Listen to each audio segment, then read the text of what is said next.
இந்த காலை வேளையில் உங்கள் ஆத்துமா மிகுந்த கவலையோடு ஏக்கத்தோடு, எனக்கு இன்னைக்கு எப்படி நான் பிரச்சனைகள் எல்லாம் நான் சால்வ் பண்ண போகிறேன், என்கிட்ட பணம் இல்லை, என் இடத்துல வசதி இல்லை, இன்னைக்கு என்னுடைய கடன்காரங்களாக வருவாங்க, அவங்களுக்கு நான் எப்படி இதெல்லாம் பேசி கொடுக்க போகிறேன், ஒரு வழியும் இல்லையே, கதறுகிறதா உங்கள் ஆத்துமா வேதனையோடு இருக்குல்ல, கவலைப்படாதீங்க, நிச்சயமாகவே கவலைப்படாதீங்க.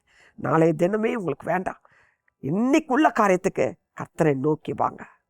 உங்கள் ஆத்துமா இந்த காலை வேளையில் ஆண்டவரை தேட அவளோடு இருக்கா, வாஞ்சியோடு இருக்கா, அவர் மகிழ்ச்சியோடு தேட கர்த்தரை போய் பார்க்கணும், அவரோடு பேசணும். அவர் என்னோடு இன்னைக்கு என்ன பேச சித்தம் கொண்டிருக்கார், அந்த வார்த்தைகளை கேட்க அவளோடு நீங்கள் எந்திரிச்சு அவர் பிரசனத்துக்கு வாங்க.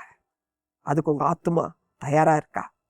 இதை நீங்கள் செஞ்சு பாருங்களேன், கர்த்தரிடத்துலேருந்து உங்களுக்கு வார்த்தை வரும்.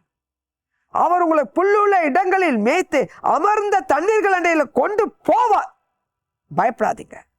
மரணத்தின் பள்ளத்தாக்கிலே அவர் உங்களோடு கூட இருந்து உங்களை எல்லா தீங்குக்கும் விலக்கி காப்பார்.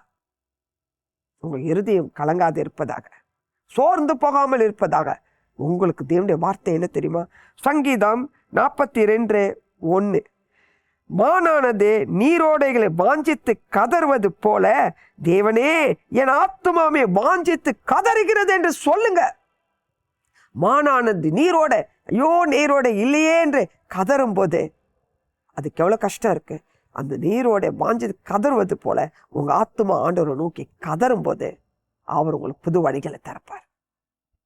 அந்த நீரோடை காட்டுவார், அதனுடைய தண்ணீரை உங்களுக்கு குடிக்க கொடுப்பார். உங்களுடைய துக்கம் சந்தோஷமாக மாறும், உங்களுடைய கண்ணீர் ஆனந்த கண்ணீராக மாற செய்வார். உங்க துக்க நாட்கள் முடிந்து போகும். அவரை தேடுவதில் உண்மையை உத்தமமாக இருங்க, பரிசுத்தத்தை காத்துக்கொள்ளுங்க. கர்த்தர் உங்களை ஆசீர்வதிப்பாராக. ஆமென்.